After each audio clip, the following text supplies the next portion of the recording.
நயன்தாரா மாற்றத்தை பாராட்டும் ரசிகர்கள் என்ன செய்தாங்க தெரியுமா?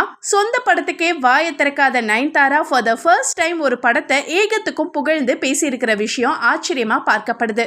டைரக்டர் ராம் இயக்கத்துல சிவா, கிரேஸ் ஆண்டனி, அஞ்சலி, மித்துல் ரியன் நடிப்புல ஜூலை 4ஆம் தேதி ரிலீஸ் ஆகி சக்சஸ்ஃபுல்லா போயிட்டு இருக்கிற படம் தான் பறந்து போ. குழந்தைகளை எப்படி வளர்க்கணும்னு பெற்றோர்கள் மற்றும் குழந்தைகளுக்கு இடையில இருக்கிற இடைவேளைகளை பத்தி நகைச்சுவை கலந்து இன்ச் பை இன்ச்சா செதுக்கி இருக்கிறாரு டைரக்டர் ராம். இந்த நிலையில நயன் தன்னுடைய இன்ஸ்டா பக்கத்துல பறந்து போ படத்தை பத்தி புகழ்ந்து பதிவிட்டிருக்காங்க. அதுல குழப்பமற்ற இந்த உலகத்துல உங்களுக்கு உண்மையான வாழ்க்கைய வாழ வேணும்னா குழந்தைகளை மலைக்கு அழைச்சிட்டு போங்க, அவங்களோட மலை ஏறுங்க அல்லது குளத்துல நனைஞ்சு விளையாடுங்க, இல்லனா ராம் சார் டைரக்ட் பண்ணியிருக்கிற பறந்து போ படத்துக்கு அழைச்சிட்டு போங்க. நாம ஆல்ரெடி என்னெல்லாம் இழந்துட்டு இருக்கோம்னு புரியும். என்ன முக்கியன்றத அழகாக நினைவுபடுத்தியிருக்கிறாரு. நான் பார்த்ததிலேயே மிகவும் அழகான திரைப்படம் இதுதான்னு புகழ்ந்து தள்ளி இருக்கிறாங்க நம்ம நயன்தாரா. அடடே, இவங்களுக்கு இப்படியெல்லாம் கூட ரசனை இருக்கா?